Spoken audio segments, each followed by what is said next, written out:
네, 안녕하세요. 월가제입니다. 오늘 시황일주 20주차 벌써 절반을 왔습니다. 그래서 오늘의 토픽은 왜 경제는 고금리에 꿈쩍 않는 것일까? 그리고 투자를 잘하기 위해서 반드시 필요한 기본 소양에 대해서 조금 오늘 얘기를 해볼까 싶습니다. 그래서 이제 연준은 이제 2021년 말부터 꾸준히 예전의 기준으로 우리가 금융위기 이후로 생각을 해보면 굉장히 급속하게 금리를 인상을 해왔죠. 그리고 연준의 기준금리는 이제 코비드 시기에 제로금리부터 어느새 5.25%대에 와 있습니다. 장단기 금리차 같은 경우에도 1980년대 이래로 최저치로 하락해서 역전된 지 거의 10개월이 다 돼가고 있고, 보통 이제 장단기 금리차 역전된 지 1년이면은 리세션이 온다고 하는데 아직 그런 조짐은 없죠.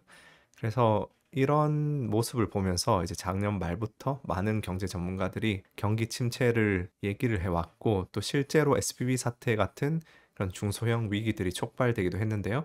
그럼에도 불구하고 여전히 이제 고용은 견조하고 경기 침체의 시그널은 여러 가지 좀 혼조세로 보이고, 주식 시장은 특히 이제 연초부터 급등을 했죠. 그래서 이제 많은 분들이 도대체 왜 미국 경제는 고금리에도 불구하고 흔들리지 않고 있을까? 거기에 대해서 이제 많은 갑론을박들이 오가고 있는데, 거기에 대해서 오늘 잠시 얘기를 하고 투자자로서 반드시 갖춰야 될 소양에 대해서 또 얘기를 해보겠습니다.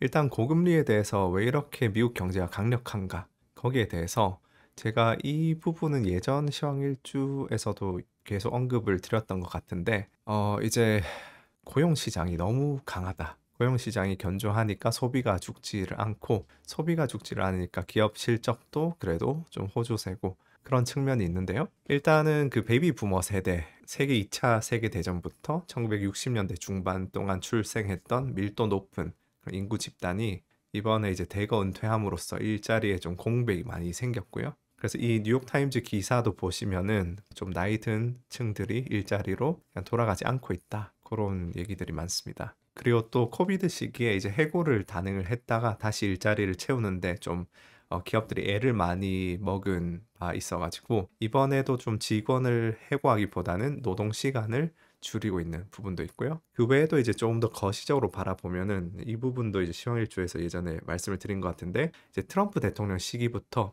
이민자에 대해서는 문호를 좀 닫고, 또 전 세계 기업들을 이제 자국 중심주의 때문에 이제 미국으로 불러들이면서 그런 추세도 굉장히 큰 몫을 하고 있다고 생각합니다. 그러니까 기업들은 이제 미국으로 국내로 유턴을 시키면서, 또 이제 반도체 법안 같은 거 보시면은 삼성한테 미국에 공장 지어라, 그런 식으로 불러들이고, 동시에 이민자들은 좀 제한하고 하니까 뭐 당연히 이제 일자리 수급상 일자리는 많이 늘어나는데 국내에 그런 일자리 공급, 그러니까 노동자들은 조금 부족하게 되는 게 아닐까 싶고요.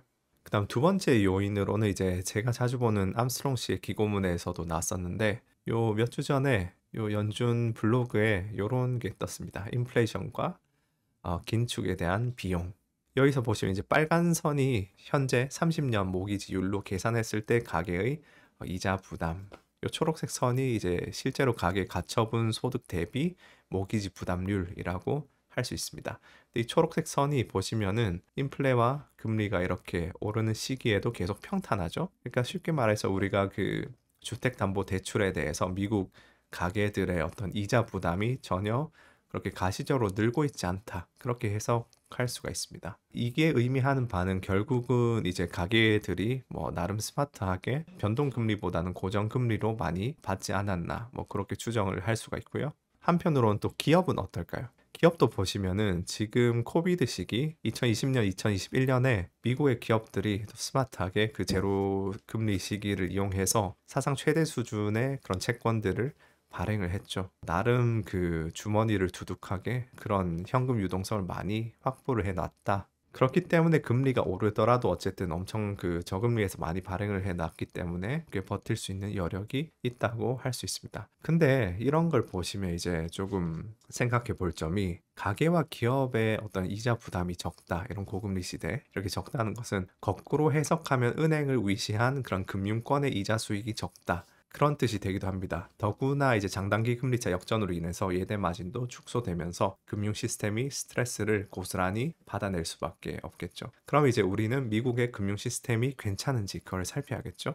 그래서 여기 관련해서는 이제 지난 뭐 한 3주 전에 6월 28일에 연준에서 그 은행들 스트레스 테스트 결과에 대해서 발표한 부분이 있는데요. 그래서 여기에 대해서 요약만 해드리자면은 테스트를 거친 23개의 대형 은행들 전부가 이제 극심한 경기 침체 시나리오를 가정했을 때도 잘 버텨낼 수 있다. 그런 식으로 이제 결과가 나왔다고 하고요. 그 시나리오 하에서 이제 은행들은 총 한 5천억 달러, 한화로는 뭐 한 거의 700조의 손실을 입을 것으로 예상은 되지만 그럼에도 불구하고 최소 자본 기준을 충족하면서 어쨌든 버텨낼 수 있다. 그렇게 예상이 됐습니다. 거기에 더해서 이제 중소형 은행들 위한 BTFP 프로그램, 대출 프로그램이죠. 이거는 이제 꾸준히 가동이 되고 있고요. 중소형 은행들이 문제긴 한데 이런 부분에 대해서 연준이 또 이제 손을 빌려주고 있기 때문에 요약하면 고금리로 인한 여파에 대해서 미국의 가계는 고정금리 모기지가 많아서 부담이 크지 않고 기업들은 코비드 직후에 그런 저금리 시기에 사상 최대 수준의 채권 발행을 통해서 자금을 많이 확보한 상황이다.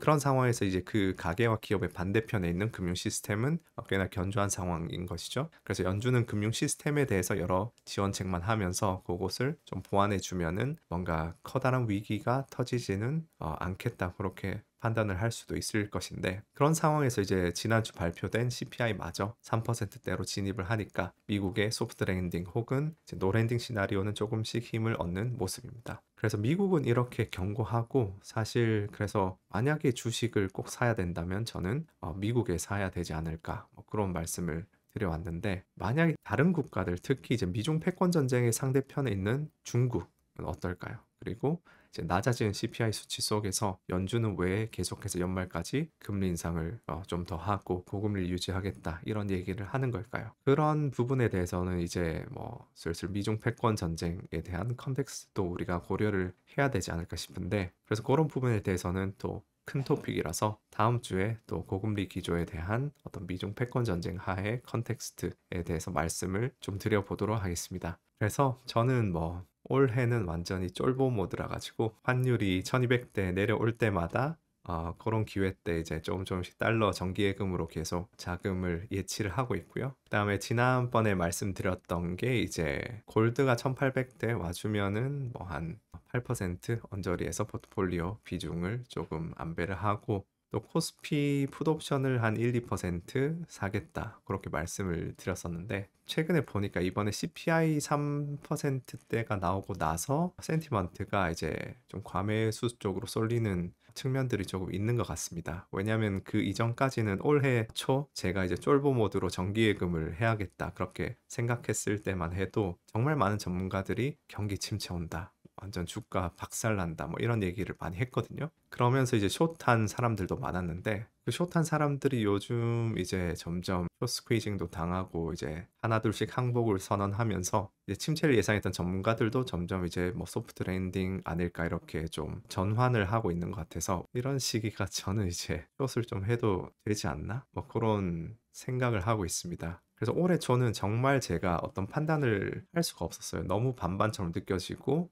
경기 침체 오 주가 폭락 온다는 사람들의 이야기도 일리가 있는 것 같고 또 이제 내릴 만큼 내리고 RRP 시장 보면 유동성은 또 많아가지고 또 오를 것 같기도 하고 이리저리 갈피를 못 잡는 상황에서 정기예금이 거의 5%다? 그러면은 저는 무조건 뭐 정기예금이 옳은 투자 의사 결정이다 그렇게 생각을 했었는데 그 50도 50에서 이제 코스피가 2600 이상 가니까 이거 슬슬 좀 숏 쪽으로 6대 4 정도 그런 생각이 조금씩 들고 있습니다. 그래서 코스피 풋옵션을 이미 조금씩 이제 사모으고 있긴 했는데 2600 이상에서는 조금 더 마저 사가지고 좀 포지션 구축을 완료하고 이제 대략 연말 최근 매매들은 코스피 12월 물 옵션 정도 조금씩 매집하면서 제 포트폴리오에서 한 1, 2% 정도를 옵션 프리미엄으로 이제 가져가고 있는데 어떻게 될지는 계속 지켜보면서 조정을 해봐야겠죠. 그래서 뭐 시황은 뭐 요 정도로 하도록 하고요.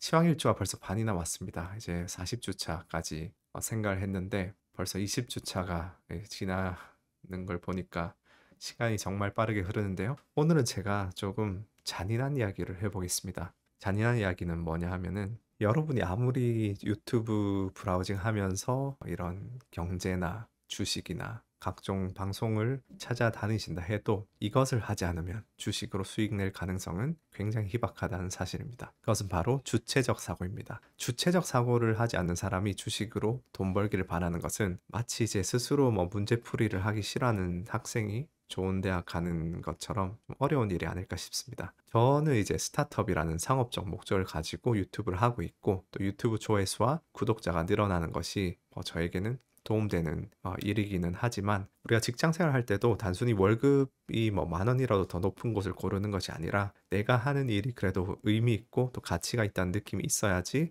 직장에서 자아 실현이 잘 되는 것처럼, 저도 비록 상업적 유튜버라 할지라도 제 영상을 이렇게 감사하게 시청해 주시고 또 구독도 해주시는 분들에게 본질적인 변화, 긍정적인 변화가 있었으면 좋겠다, 그렇게 생각하고 있습니다. 그런 측면에서 오늘 20주차는 절반 정도 온 김에 투자라는 행위에 대해서 조금 생각해 보면서 이제 마쳐보도록 하겠습니다. 투자라는 행위는 결국 어떤 정보를 습득하고 그 정보를 프로세싱해서 매매 의사 결정에 이르는 행위입니다. 우리가 어떤 정보를 습득하고 그걸 어떻게 프로세싱해서 어떤 방식으로 매매할지는 이제 각자의 투자 철학과 투자 전략에 좌우되겠지만, 이 어떤 틀, 정보 습득, 프로세싱, 매매, 그 틀은 전부 비슷합니다. 예를 들어서 가치 투자자는 뭐 재무 정보를 습득해서 DCF 같은 그런 툴로 프로세싱을 해서 안전 마진을 감안해서 매수하고, 또 퀀트 투자자는 뭐 계량적 데이터를 습득해서 리서치와 백테스팅이라는 프로세싱을 해서 자동으로 매매를 하게 되죠. 결국 이제 투자를 잘 하기 위해서는 정보 습득을 더 잘하거나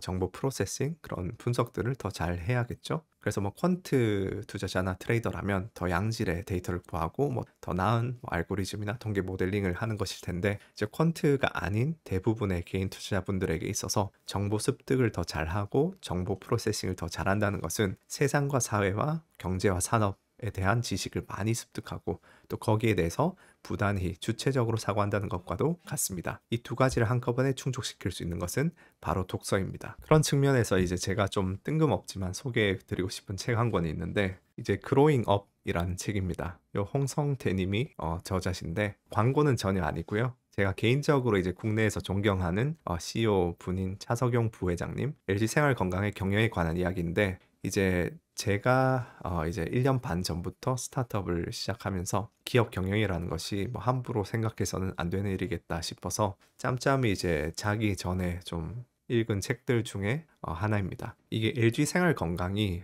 이제 2001년에 LG 화학에서 분리되고 나서 이제 매출이 급감하면서 구조 조정 이야기가 나올 정도로 힘들었었는데, 이제 차성용 부회장님이 이제 부임한 이후로 매출이 7배, 시가총액이 40배 성장한 바 있습니다. 심지어 코로나 때도 아랑곳하지 않고 역대 최대 실적을 기록했었죠.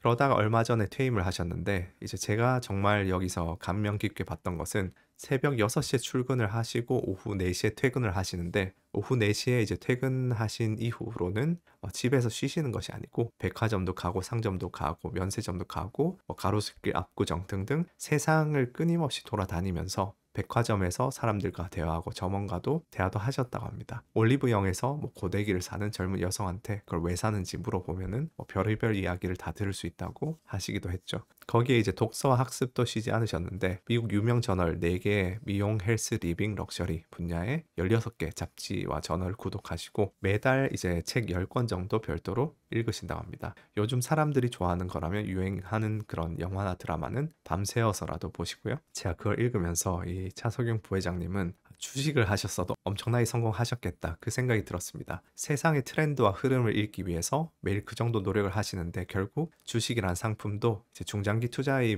관점으로 바라보면 좋은 사업과 트렌드를 찾는 것과도 같으니까요. 그리고 또 제가 금융 분야에 종사하시지 않는데 저분이 주식을 업으로 했다면 정말 잘하실 것 같다, 그렇게 생각하는 분이 또 나영석 PD님입니다. 이제 1박 2일로 히트친 이후에 꾸준히 히트 예능들을 쏟아내시는 분이죠. 그분이 이제 침착맨 채널에 나와서 이제 이야기를 하시는 걸 본 적이 있는데, 정말 현재 사회의 트렌드와 추세, 사람들이 무엇을 좋아하고 또 요즘 젊은이들은 어떤 곳에 관심이 있는지를 알기 위해서 부단히 노력하는 분인 게 느껴지더라고요. 물론 대부분의 사람들은 이제 본업이 다 있기 때문에 그 정도의 시간과 리소스를 사회 트렌드를 읽는데 사용할 수는 없겠지만, 적어도 저는 어떤 주식으로 투자로 돈을 벌고 싶다, 그렇다면은 정보를 습득하고 거기에 대해서 주체적으로 사고하는 행위는 어느 정도 습관화해야 된다고 생각합니다. 그리고 이 두 가지, 정보를 습득하고 동시에 비판적 사고를 키울 수 있는 행위는 독서가 거의 유일무이하게 훌륭한 방법이다. 워런 버핏 같은 경우에는 하루에 한 권씩 책을 읽는 지독한 독서광이라고 하죠.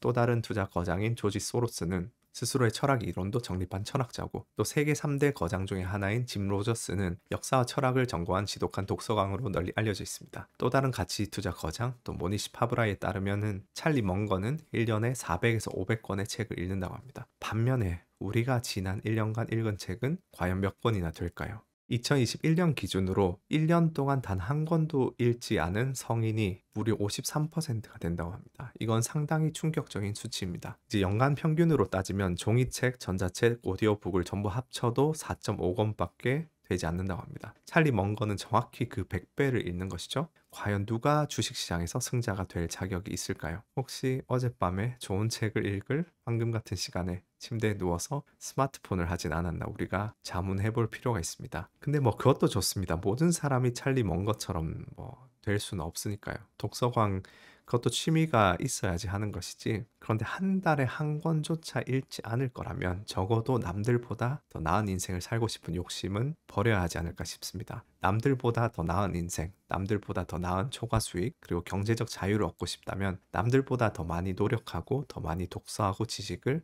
습득해야 할 것이고, 남들보다 낫지 않아도 만족한다, 현재에 만족한다면 그냥 스마트폰으로 유튜브 쇼츠 보고 게임하고 그렇게 즐기면서 살아도 됩니다. 문제는 한 달에 책 한 권조차 제대로 읽지 않으면서 남들보다 더 나은 삶을 꿈꿀 때죠. 그런 괴리, 그런 어떤 모순이 있을 때 내 마음속에 괴로움이 생겨나지 않을까 싶습니다. 스스로 뭔가를 희생해서 노력하지 않으면서 그 대가만 바라는 마음이 있으면 노력 없이 도파민을 분비시켜주는 행위에 취하게 됩니다. 술, 담배, 코인, 게임, 야동, 그리고 그 끝판왕에는 마약이 있죠. 원래 도파민 시스템이라는 것은 우리가 수렵 채집을 하던 시절에 생존과 번식을 최적화하기 위한 보상 체계입니다. 괴로움을 동반한 긴 노력 끝에 쟁취를 했을 때 주어지는 것이죠. 근데 현대 사회에서는 그런 노력이 동반되지 않고서 도파민을 분비하게 하는 그런 행위들에 쉽게 접근이 가능합니다. 그리고 그런 행위들은 그 당시에는 쾌감을 주지만 조금만 지나면 인생에서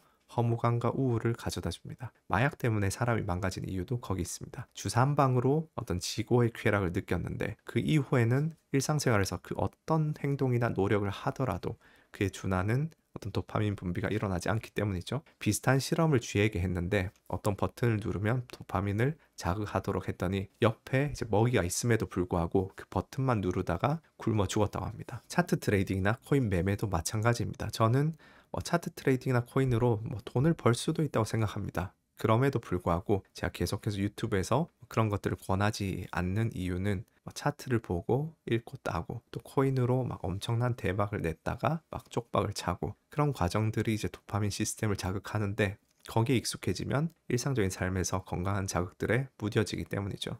그래서 만약에 여러분이 어떤 굉장히 고래버리지 혹은 코인으로 1억 이상을 번다. 그럼 더 이상 어떤 직장 생활의 어떤 보람, 재미, 재미까지 아니더라도 직장 생활을 꾸준히 다닐 수 있는 최소한의 어떤 동기조차 잃고 이 모든 게 허무하게 느껴질 겁니다. 그런데 매번 1억을 따는 게 그게 유지가 되지 않기 때문에 결국은 돌아올 수밖에 없고 그럼 점점 이제 삶이 망가지게 되는 거죠. 그래서 물론 트레이딩을 하더라도 부단한 리서치를 동반한 어떤 스윙 트레이딩이나 그런 것을 하는 것은 전 나쁘지 않다고 생각합니다. 노동을 통해서 확률적 우위를 확보하고 그에 대한 대가를 이제 가져가는 것이기 때문이죠. 주식시장은 정말 특별한 곳이라 생각합니다.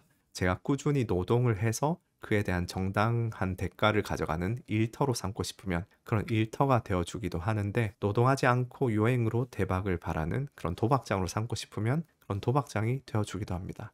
마치 거울 같은 곳이라고 생각을 하는데, 그리고 도박장에서 슬롯머신을 당긴다 하더라도 당첨이 되는 사람들이 반드시 나타나는 것이 확률의 법칙이고, 일터처럼 묵묵히 리서치 노동을 해서 투자를 하더라도 때로는 예기치 못한 이벤트로 인해서 이제 손실을 입기도 하는 것이 확률의 법칙이기 때문에 많은 사람들은 그 변동성과 불확실성, 그리고 소수의 어떤 확률적으로 도박장에서 성공한 그런 케이스를 보면서 노동의 가치를 잊어버리고 말죠. 요즘 또 많이 이제 관찰되는 현상은 사람들의 집중력 스팬, 집중할 수 있는 시간이 점점 짧아지고 있다는 것입니다. 소셜 미디어의 영향이 있다고 생각하는데, 예를 들어 틱톡이 이제 MZ 세대의 대유행을 타고 유튜브에서도 이제 쇼츠 기능이 만들어졌죠. 아마 짬나실 때 쇼츠 이렇게 넘기면서 보다 보면은 시간 가는 줄도 모르고 30분, 1시간 써버리시는 경우가 현대인이라면 누구나 많으리라 생각합니다. 저도 사실 아무래도 유튜브 채널을 하다 보니까 제 거를 업로드하면은 자막 검수 같은 걸 해야 되는데 그렇게 보다가 저도 모르게 쇼츠를 클릭해서 넘기다 보면 막 30분 지나 있고 그런 경우가 많더라고요. 그래서 전 아예 제 스마트폰에서 이제 유튜브를 삭제해 버렸는데 그런 어떤 스크롤 하는 것도 사실 빅테크